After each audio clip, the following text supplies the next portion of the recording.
This boy suddenly discovered that the girl he liked was standing alone on the balcony during the busiest night. She wanted to end her life. Jack rushed to grab Mary's hand and kept persuading her not to do it. Finally, Mary gave up on death and began climbing up the balcony with her hands. Just as Mary was about to climb over, Jack ran out of strength and fell down to the ground. At that moment, his mind was filled with Mary's smile and the blinding ambulance lights. Jack's mother received the hospital's notice but didn't know what had happened. She thought Jack had gotten into trouble again. When she saw Mary's mother, she immediately bent down to apologize. But she didn't expect that Mary's mother would kneel down in front of her. Then, Mary's sister, Jenny, also knelt beside her. They explained to Jack's mother what had happened. Jack's mother held back her tears, trying to lift them up, saying that it was a good thing that Mary was safe. However, just as she was about to speak again, her body began to convulse uncontrollably. Meanwhile, Mary was being cornered by Jack's friend, Carly. Carly was questioning Mary while hitting her, but Mary didn't fight back. She felt that she deserved it all. Carly believed it was Mary's fault that Jack was in this condition. She thought someone like Mary didn't deserve to live.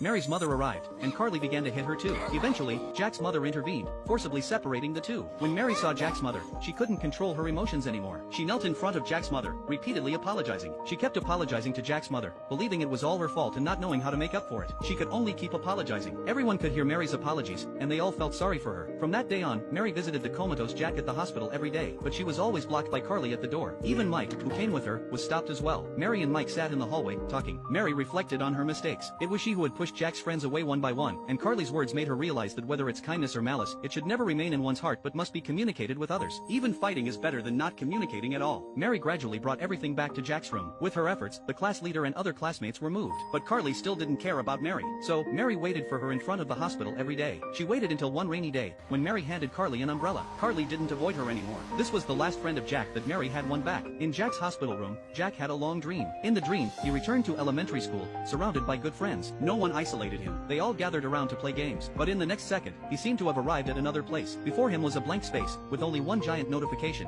Tuesday is almost over. You cannot meet Mary anymore. Suddenly, Jack sat up in his hospital bed. Tuesday was the day he was supposed to feed the fish with Mary. He couldn't miss it. At the same time, Mary had a strange dream. In it, the boy she liked reminded her that Tuesday was coming soon. If they didn't meet, they might never see each other again. In the next second, Jack's image rapidly changed from a young man to a teenager, disappearing into the light. Mary woke up from the dream, ran towards the bridge, hoping that even if it was just a dream, she could meet Jack again and feed the fish. But when she reached the bridge, there was no one there. Mary felt utterly hopeless. Meanwhile, Jack had the same dream. Suddenly, the comatose Jack sat up in bed, tore off all his medical equipment, and supported himself against the wall as he walked out of the hospital. Then, with all his strength, he ran to the bridge. There, he saw Mary crying. Neither Jack nor Mary expected to meet each other there. They both began to cry, and then wiped away their tears. Mary couldn't believe Jack was standing in front of her. To make sure it wasn't an illusion, she reached out her finger to touch Jack. The real sensation made her step back a few steps. Jack smiled at this and relaxed, kneeling to the ground. Mary couldn't help but cry, also kneeling down. To reassure Mary, Jack used sign language to tell her that he was